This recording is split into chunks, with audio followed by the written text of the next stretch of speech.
hang on a minute. Did you say you want a level? He's going to bring a spirit level now, isn't he? Yeah. Brilliant. Works for me. No bad.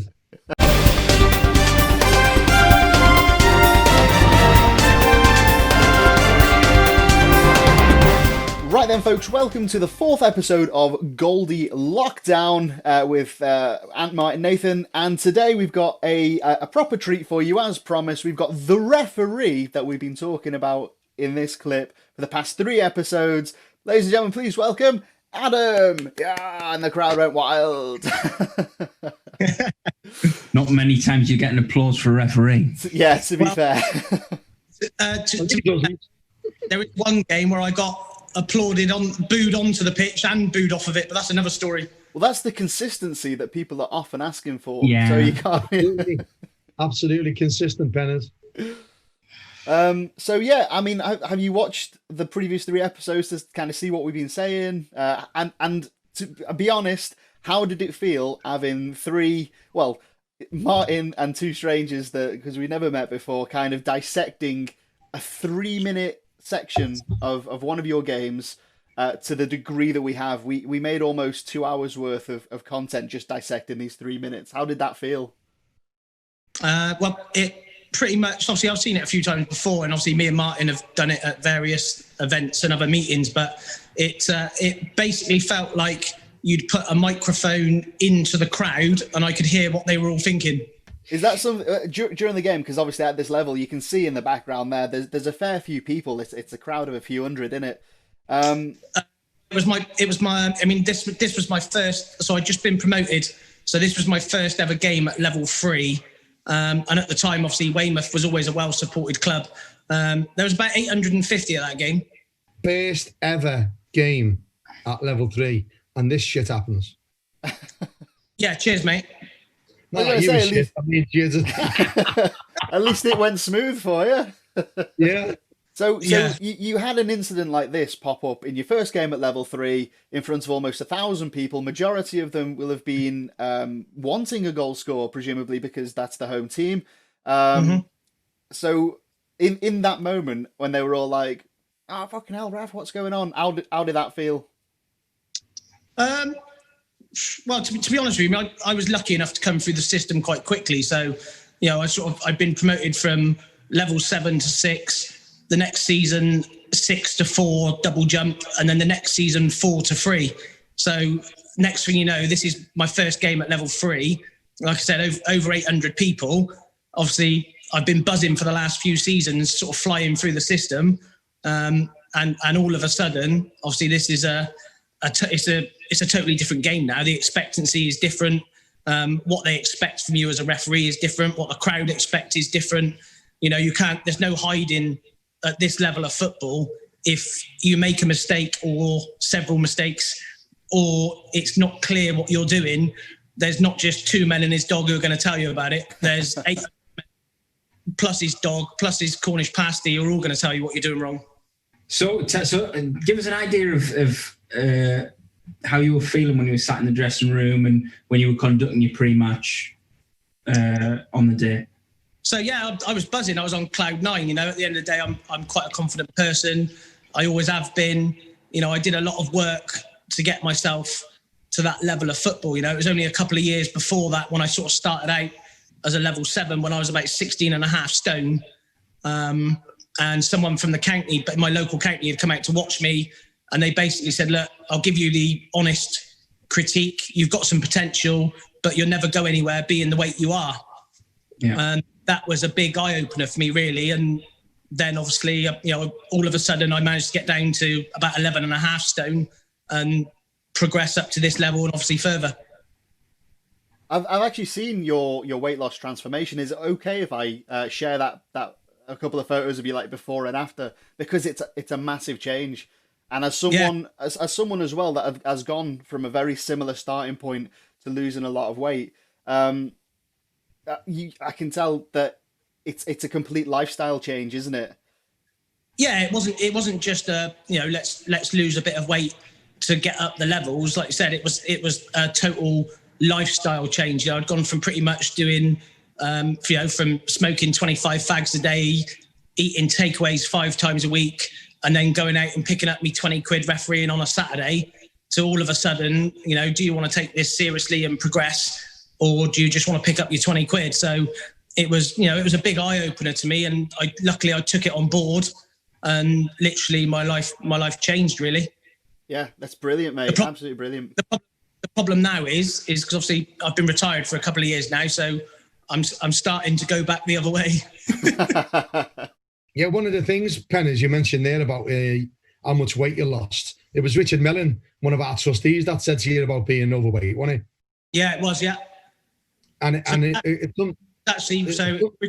Richard Mellon and Keith Buller were watching me at that game. It was at I was a level 7. It was at Winscombe, just a local game. I didn't know they were coming. They just turned up, and I didn't know they were there until the end of the game. Yeah, it's amazing, isn't it? And we always pride ourselves, surrounding ourselves with people like Mellon, who was a PGMO assessor, ex-top flight match official, really good lad. But we always say, you've just got to be really honest with people. And I remember him phoning me actually and saying, God, I've just seen this cracker referee. Some brilliant natural qualities, which I've talked about in the previous blog, what a naturally gifted referee you were. And I always stuck in my head, and he said, if he loses weight, he can go all the way. So I just thought that was interesting to see in these clips how much, weight you lost to a really proper fitness regime. And, you should always give yourself a pat on the back for that, mate. Yeah, cheers, pal. Yeah, so listen, what you know now as a 2A referee, you talk about when you come off later, your unfortunate injury, but from where you are now, here on this clip, to where you are now as a referee, what advice would you give different for the starting position on this free kick now? So, obviously, the whole purpose of me starting there in the beginning was, it's not where I wanted to be. Obviously, the ball is going to drop into the penalty area. The reason I know that is because I've already spoken to the player who's to my right shoulder, who's not by the ball, and I've already said to him on the quiet, is he going to pass this to you, or is he going to hoof this in the box? So always, as a referee, which I sort of learned going through the system, if you get on with the players and you're friendly and you ask them, normally they'll tell you what they're going to do. Likewise, if it's 25 yards outside and is he going to have a shot, there's nothing wrong as a referee to say to the guy as he's placing the ball, are you going to have a shot here? Because he'll always tell you, because if he's going to shoot, he's proud that he's going to shoot. If he's going to lay it off, he might say no, or he might say, well, I'm not sure. So I already knew that this was going to go into the box. Obviously, the reason I'm stood where I'm stood is purely to sell to the observer in the stand that at this moment, I've got eyes on the 2 guys who are making up the wall, so that at this moment, as the observer is looking across, he can see that from this position, if there was a handball, then I would be in a good enough position to judge it, because obviously my neutral assistant is with the second last defender. So obviously he's going to be down near the 6-yard line somewhere. My non-active, or should we say semi-active assistant, is on the halfway line. And, as per my pre-match, sometimes as the semi-active assistant, you might be the best place to make a decision. However, in certain circumstances like this, you cannot sell giving me a big flag from the halfway line. So my instruction at this sort of scenario is, if there is a handball and you are the only person that can see it, literally hold your finger on the buzzer. My arm will feel like it's going to fall off. There will be an appeal for a handball, and you don't need to flag, but that will tell me that there's been an offence. Therefore, I can blow for it, and everyone will think that I've seen it, even though potentially I haven't. So this starting position is purely to say, I can see if there's a handball from here. And then obviously, as he's then moving towards and kicking the ball, which I'm sure you'll move on to, that's when I start moving forward, because I know it's going to be delivered into the box. Are you two got anything to put on that, Nath? No, I think that the only thing that obviously you might have seen me smile when he said it is, I think it's great that obviously that's something that we could never have done on the analysis because we weren't there. Only Adam knows that he's had that conversation with number 4, that he knows, and he's got that little bit of knowledge. He's got that thing, and I think it's a great little tidbit that he's provided there. To be quite honest with you, Martin, I think that's something that definitely a lot of referees who are listening to this will be able to take from it, about the importance of communication, building a rapport, and how it can help you in a situation like this. Yeah, it's a good tip. It is, the players can help you. I know they can be the bane of our lives as a match official, but don't ever underestimate the value they can give you in your game plan and how you can help. And if you're doing it quietly to them and saying, look, also the other opponents aren't getting any clues, you'd be amazed how many tips you can get from stuff like that. It is a top tip by Adam, that I must admit. So do you want to play it into the delivery and then stop it when that elbow happens, or what was it, an elbow or whatever? Play it into Penners. You obviously pay attention now, or then about what foot the ball gets delivered to it and all that. We've mentioned that bit. Yeah, of course. Obviously, you can tell by the way he lines up. It's going to be a left-footed kick. So obviously, I know it's going into the box. Ultimately, that ball is going to obviously maybe start a little bit wide, but ultimately, it's going to be curling in towards the danger zone. So we've just stopped it there, where obviously the. Right, just before you say anything, if one person says there was an elbow, I will drop an elbow on all 3 of you. I think there was an elbow. The video doesn't lie, Adam, is what I'll say. Let me expand. So right, so when you're refereeing a game of football, as I'm sure plenty of people know out there is players who can assist you. There is players who can cause you issues and cause you problems. And early on in any game, ultimately, you want to try and identify who those people are. Now, the first time that you can do that as a referee is when you're doing your pre-match warm-up. It's not just doing your warm-up to do a warm-up and show everybody that you're warming up and you're fit and you're healthy. A massive trick that referees miss is when you do your warm-up, you need to be paying attention to both sets of players. Because what will happen is the players who are generally the lunatics, the head cases, they will also be the lunatics and the head cases in the warm-up. They'll be shouting around, they'll be loud, they'll have their shorts pulled up a bit higher, they'll have the sleeves rolled up. You always spot them in the warm-up. If you referee teams several times, you get to know who they are. But obviously, in this circumstance, this is my first time refereeing either of these teams. So when I did the warm-up with my neutral assistants, I was already trying to look, right, who could potentially cause me an issue, not prejudging, but who seems like they're really up for it today, who's standing out from the rest. Now, when this game then started, within the first 10 minutes, the 2 players that are in question here had already had a fair bit of 50-50 between each other. Not an awful amount going on at all, but there had already been a little bit going on between these 2. So when this ball comes in, yes, I could be closer and I could have moved in quicker. However, the only thing I'm looking at when this ball is delivered is those 2 players. I am not looking at anything else whatsoever because those 2 are already on my radar. Now, I don't care how it looks on the video whatsoever. The yellow player receives no contact at all, and he literally throws himself to the floor. We've given you great credit for your position, and we've given you great credit for the fact that, as I mentioned there, 6 claret and blue and 2 yellow, they are not in your line of sight at all. You've got a fantastic line of sight straight in there. There's nothing obscuring your view at all. And I noted that as well when we went through it, and I've said that in the first couple of pieces.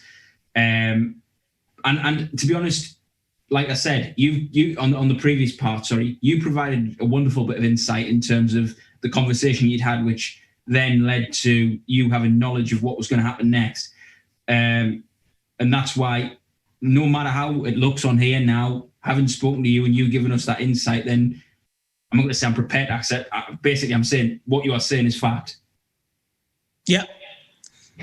The only thing I would say here, even though yes, I've got a clear vision.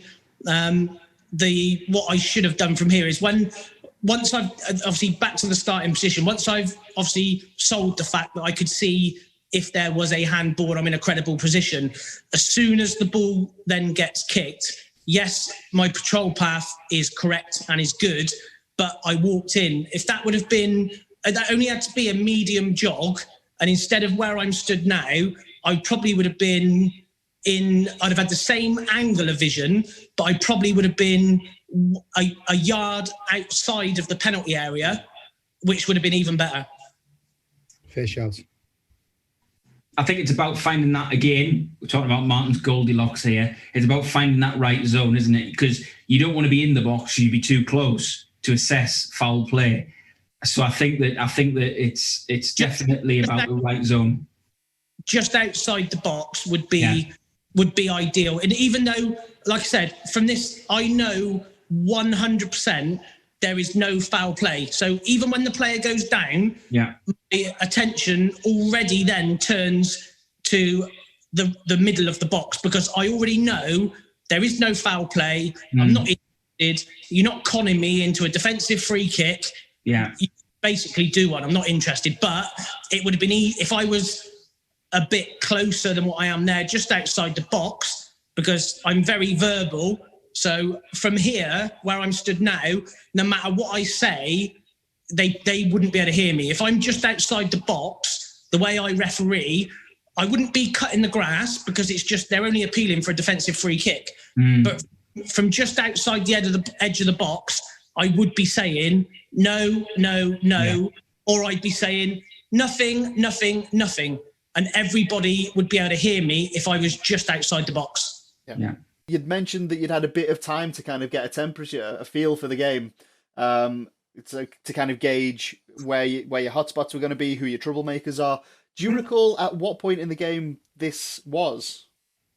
It's I don't know. I mean, how do I describe it? It's like I always call it like a first impression sense, if you like. You know, when you meet somebody for the first time, it doesn't take too long to kind of work out what sort of person that person is and get a feel for that person. And I'm not saying you're going to know everything immediately, but you get a feel for someone pretty quick. Like, you know, Martin is obviously such a head case and a lunatic and a friendly guy. Oh, and he's obviously is a great coach as well. But from when you speak to Martin, if you've never spoke to him before, it's pretty easy to gauge that pretty quickly. So, and with a game of football, it's the same. You know, you gauge what you gauge from the warm-up, which a lot of people don't even use the warm-up to do that, which is, for me, was always a massive, massive aid, because that could help you. Likewise, when you're doing your warm-up, who are the guys who have got the incorrect sock tape and all that sort of stuff. You can try and manage that before the game starts. And before you say anything about sock tape, in this game, there was a special dispensation to have what they wanted. It was the rule for the weekend, wasn't it, Benners? You know, because it was my first ever game at this level, not that that's been mentioned, there was not to worry about for that game. So, yeah, you just get a feel for it. You know, as the game starts, you do what you do. You know, you don't want to be over busy, but you want to let them know that you're there, that you're in control, that you're on top of things.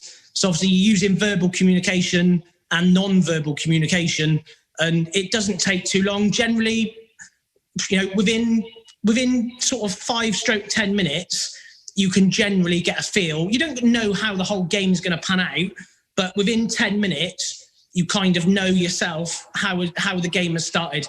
Is it high tempo? And likewise, sometimes a game could be high tempo, but high tempo doesn't mean high temperature. You know, and people don't realise sometimes, you know, a high tempo, it's a fast game, it's end to end, but it could be friendly as anything. You could get a slower game, which is high temperature, because there's a bit of ill feeling. The last time they played, someone's leg got broken. So, you know, sometimes people need to realise that tempo and temperature are totally, totally different things. But when you've got the both together, then you've got a game on your hands. Cool. Well, let's keep the clip rolling, because we've established, in the opinion of the referee, this wasn't a foul. That's totally cool. So when we watched the clip first time, start to finish, without a pause, there was assumption that what was given was a yellow card to that player for that foul, and that's why the goal was disallowed. So as we roll through the clip, we're going to see what actually transpires. So let's play it through now up until a bit where you go over to let's say where you're standing over the injured player. The header comes in, ball goes to the teammate, and the ball ends up in the back of the net. As you can see, all of the players in the yellow are now appealing for everything to yourself, to Kev. The lad on the floor that's injured is just rolling around, making the most of it, and the lads in the claret and blue are celebrating a goal. So we'll pause it just there. From the ball going from I think it was the number 10 over to the goal scorer, did you see clearly the handball in that moment, or was it a case of you were totally like, what's gone on here? Nope. So as far as I'm concerned, the first part of the clip is spot on. I'm not interested. No foul. You can do one. Next thing you know, the ball goes across. It's in the back of the net. As far as I'm concerned, my first instinct, my gut feeling is goal. And why wouldn't it be? The ball hits the back of the net, the crowd cheer. However, immediately the goalkeeper and the yellow players throw their arms up in the air, start going mad. I clock one of the defenders who's sort of doing this, claiming handball. Obviously, at this moment in time, I haven't seen a hand. I haven't seen handball. Obviously, it's on the right side of his body. I'm looking at his left side. So I haven't, as far as I'm concerned, it's a goal, but it doesn't feel like a goal. It feels like, something's happened here. Shit. And then obviously, as I'm feeling those thoughts, obviously they all start to make their way to the assistant, Kev, by which point, like I said earlier about my pre-match, he hasn't waved his flag in the air. He hasn't signalled because he's a long way away. He has literally got his finger held on the buzzer, and my arm is literally going berserk. It is literally non-stop vibrations as per my pre-match. So I know at that point something has happened here. However, I've got a lot of things to control. Now, the first thing was to immediately stop them going over to him. So the way I stopped them, I just said to them, I'm going to go and see him in a minute. Don't go anywhere near him, or if any of you go anywhere near him, you're getting a yellow. So leave him alone. I'm going to go and see him in a minute. Obviously, the next part I've got to do is go and see Knobhead on the floor, who I know has got nothing wrong with him. So when I go over to Knobhead on the floor and bend down to him, I say to him, look, I know there's nothing wrong with you. And he just said, how do you know?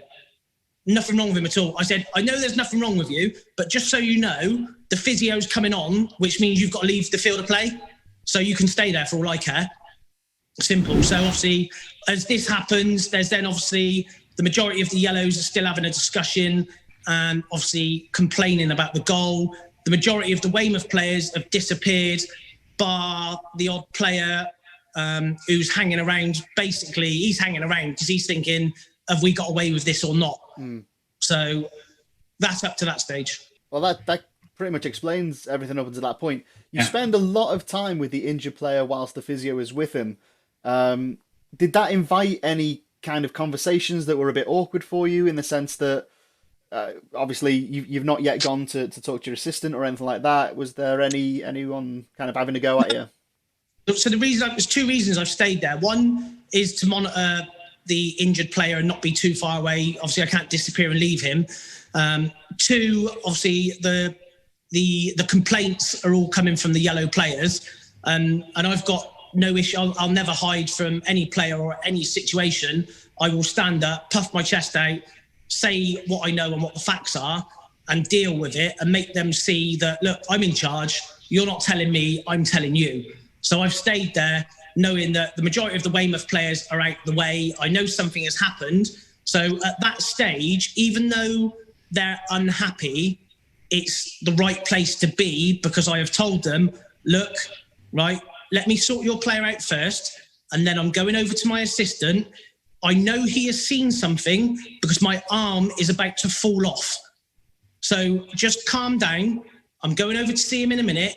You don't need to keep going on at me. So once they realised that and they got the message, there was no complaints. I was fully in control. The Weymouth player was still hanging around thinking, what's going on here? Have we got away with it? Have we not? So no, there was no issue at all. Obviously, they were asking the question, but there was nowhere else to go. I mean, if I go into the Weymouth players, then I'm just going to cause absolute hell. I need to be near to the injured player to monitor that situation, and also, suppress the complaints from the yellows, and then obviously head over and see the assistant. There was a suggestion that the goalkeeper has thrown a ball at you. We'll just allow the clip there to catch up with that moment. What you get certain types of goalkeeper. Was this one your typical nutcase who hated everyone and everything, or was he a bit more mellow, composed? No. I mean, at this moment here, when he stood and the yellow players, he's basically saying, look, it's handball. And I've said, look, I've just told you, once this is sorted, I'm going over to the assistant. So you don't need to keep going on at me. I'm going to the assistant. So he was fine. He didn't have no issues at all. But the funny thing about this as it moves on is obviously as I jog over to the assistant, if you can go to that. Penners, you admit, like, you hung around too long there, didn't you, with that injury? You would have gone a lot. Yeah, mate, at the end of the day, some would say, did you hang around? Here we go. Did you not? The problem is, if you leave that situation, all you're doing is you're giving the observer an opportunity to take a mark or take a point off for saying you didn't manage the situation. So it's a tough one. On one side, you could say, did you hang around too long? On the other side, where else was I going to go? Because my next movement was to go across the pitch to the assistant. Obviously, what I didn't realise at the time, as I've jogged across, obviously the goalkeeper has very cleverly thrown the ball in front of me, trying to make me trip over the ball. I had no knowledge of that at the time. I had no knowledge of it after the game. No one mentioned it. The only time I ever knew that even happened was when me and Martin first used the clip at a meeting a couple of years ago. And did you think, you cheeky bastard? I thought, if I'd have seen that, pal, you'd have got an elbow. Didn't have a clue. Honestly, did not have a clue. And that ball, when you watch it as well, that ball actually hit my foot, and I had no idea that even happened. Yeah, because it's clearly you've got a natural footballer's instinct, because that was a feather touch that just stayed in your path as well. Yeah. Nathan was like, "Oh, I'm not too sure there was any malice in that." Or 100%. You can see by the way. You can see by the way he looks up. You can see by the force at which it's sort of thrown. There's nothing there at all. Not a thing. No, there's no malice in it. What he's done and the way he's done it is he's clearly trying to get me to trip over that ball and look stupid. That's what he's trying to do. There's no malice in it. It wasn't thrown with force. So yeah, if I'd have clocked that at the time, 100%, he'd have got a yellow card shoved up his nose. So the learning point there, Penners, is you wouldn't normally allow that to happen, would you? You would have been looking at him going, get the ball away, or you would have managed that goalkeeper better. Well, there's just a different way you do it. I mean, obviously, when that happened at the time, like I said, at this level of football, I was non-experienced at this level of football.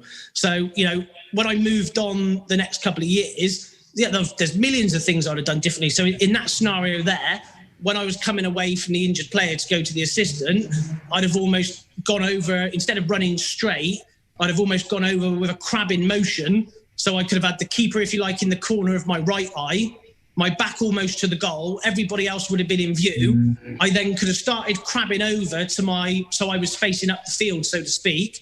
And then as I got towards the 18-yard area, I then could have quite simply just turned and then backpedaled towards my assistant. Yeah. And at every moment, I'd have had everything in view. So then I would have seen it if I didn't just run straight with my back to everybody.